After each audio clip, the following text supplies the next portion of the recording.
Well, in the last 2 months, most of the people work from home. And what they do, most of them say they stay in their pajamas the whole day. They don't have a reason to get rest. But out of solidarity with all of you, I decided to dress down. Today, I'm not wearing a tie. That's as far as it goes. Last week actually, was an interesting event in Crown Heights. One of the young men in Crown Heights, Abal Tshuva, was sick with corona. For 6 weeks, he was fighting for his life in the hospital. A miracle took place, he recovered, and he came home. But I saw the video.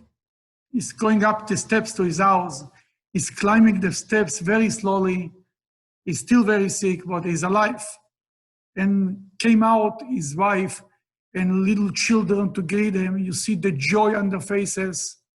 It was very touching. Then his wife was interviewed on one of the Chabad website.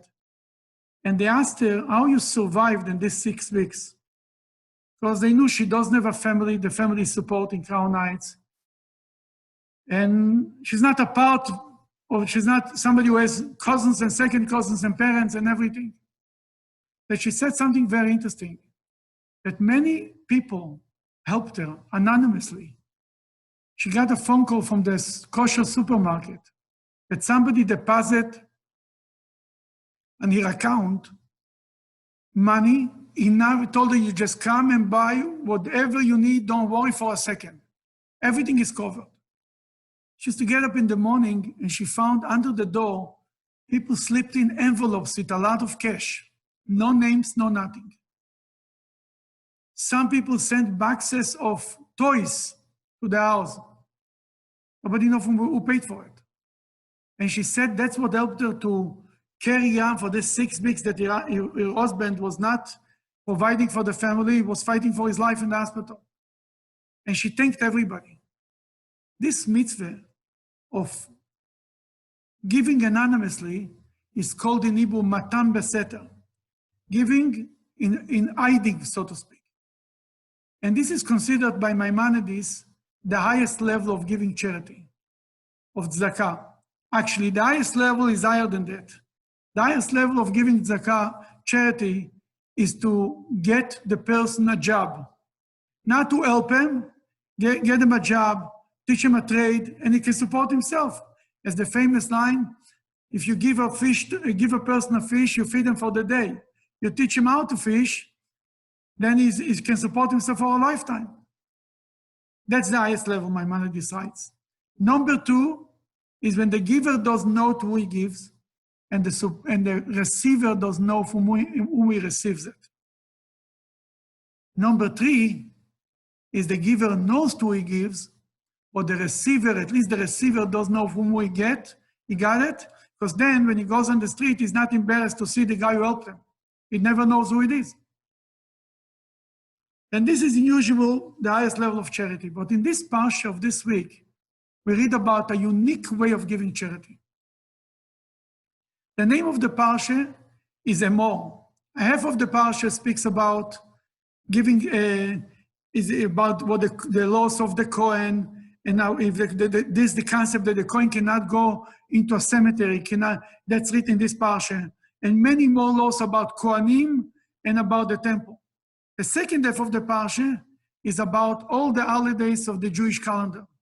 What type of sacrifices we're supposed to offer during each holiday. It starts with Shabbat, then it goes to Pesach, counting of the Omer, Shavuot, then Rosh Hashanah, Yom Kippur, Sukkot, Shmini Atzeret, everything is covered. But right in the middle, between Shavuos and Rosh Hashanah, there is one line, one verse in the Bible that looks like that doesn't make sense. It's out of place. It's written, speaking to the farmer. In the olden days, everyone was a farmer. When you harvest your crop, your produce, don't cut everything. Leave by the edge of your field, leave some untouched produce, if it's wheat or barley, whatever it is, and leave it attached to the earth. Don't cut it off. That's one mitzvah. And the other one, when you take a whole bunch of, let's say, barley and you cut it, and one of the kernels, one of them falls out of your hand, leave it on the floor. Don't collect it. Leave it to the poor. And right away, Rashi is asking, why is this written here? What does this have to do with the sacrifices? Which sacrifices are offering at the holidays? Speaking about Pesach and Shavuos and Rosh Hashanah and Kippur, what is this going in? It's in the wrong place. The Rashi quotes from the Talmud that it comes to teach us something very important. That when a person gives charity, it's considered like he built a temple and he offered sacrifices. That's the answer that Rashi gives. And the Rebbe was asking, when he spoke about that, he was asking why the Torah chose this type of charity, of leaving the edge of the field. There is many other places in the Torah that things are written very clear. Give to the poor and support them. Naton titen, patoch tiftach et yadecha, open your hand to the poor. Why this business of living by the edge of the field and not collecting everything that fell off from your hand? Right? Something normal. And especially that this mitzvah of the edge of the field is already written last week's Parshat. Why repeating the same thing again? There is something very interesting about charity. In general, charity, you have to give charity, just like taxes, like paying taxes. But there is a big difference. When you pay tax, you don't decide where the money goes. The government decides where the money goes. They will support the poor, but they will decide which poor to support, how to support them, and when to support them. It's not up to you, it's up to them. Charity, it's my privilege to decide to who I want to give charity. I decide who is the person to get the money. I decide which coin to give, to which Levi in the time of the temple, to which poor to give. In simple words, because Judaism believes that the money belongs to me, I will decide to who I'm choosing to give. I have the pleasure and the privilege to give it to people that I like. And it's about any type of charity, organization, synagogue, community, whatever it is, I choose. But every rule has one exception. And there is an exception in this mitzvah that we are learning in this parsha of this week. When this mitzvah that you have to live in the edge of the field, it's not up to you. You have to live it by the edge of the field. You have to live, there are three mitzvahs, whatever you forgot, whatever it's leket, shikha, and peah. These three mitzvahs, what talks about produce that you live in the field, you don't choose who is going to receive it, who is going to get it. God doesn't say, naton titen, you should give it.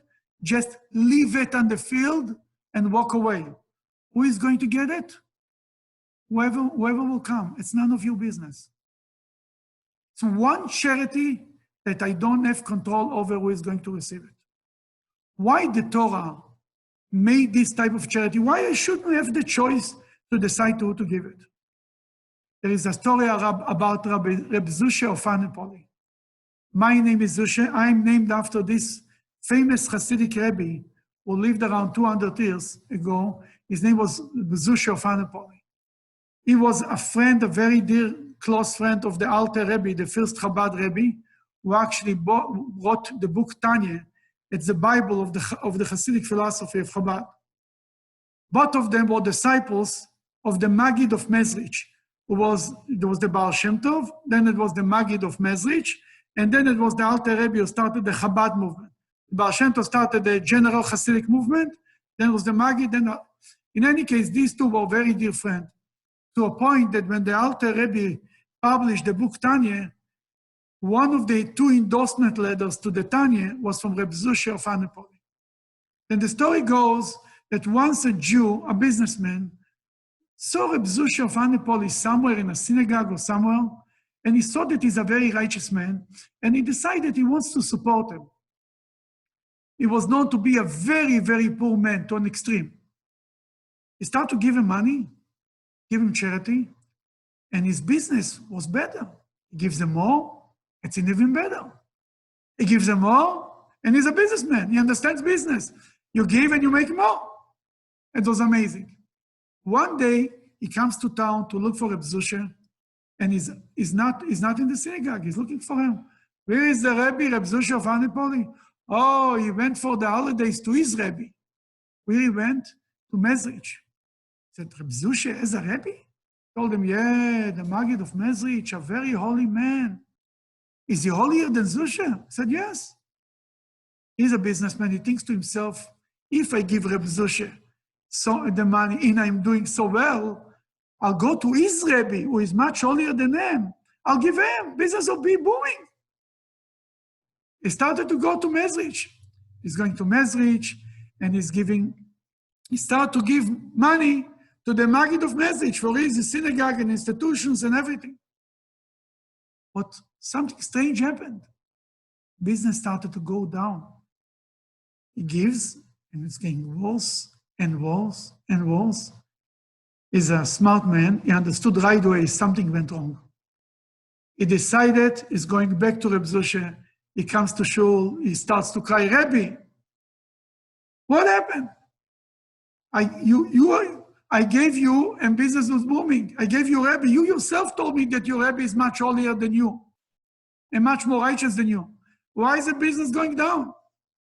Told them the calculation was right, but the whole thing was wrong. When you gave charity without checking, without measuring who deserves it more and who deserves it less, Hashem also gave you success without measuring if who deserves it more and who deserves it less. But when you started to measure who is more righteous, God also started to measure who is more righteous. And that's what we see in this mitzvah that you connected to the field, to living at the edge of the field. God tells you, in general, you have control who you give the money. But there is one unique type of charity that in this case, it's not up to you who is going to get the charity. It's up to God. But he's an alcoholic, he will buy alcohol with it. And he's a drug addict, none of your business. If God wants him to get it, he will get it. Because by this, you break yourself. It's not, I'm in control. You let go. And when you let go, and you give without measuring who is out there, who deserves it and who doesn't deserve it. I told a story to somebody this week, and he reminded me that he once told me years ago, he goes to downtown to a game or something, he takes with him $20, and he chooses who of the people who are collecting money there he will give. He sees somebody who really looks like a nice guy, he gives him the $20, but the rest of them he ignores. I told him, you're going downtown, don't make these calculations. Give everyone $1 and move on. It's none of your business. When I don't choose, when I don't measure who is more righteous and who is less, God will not measure if I deserve it or not. If I don't measure who deserves it, God will not measure it on me too. And he will give me and all of us abundance of blessing, even when we don't deserve it.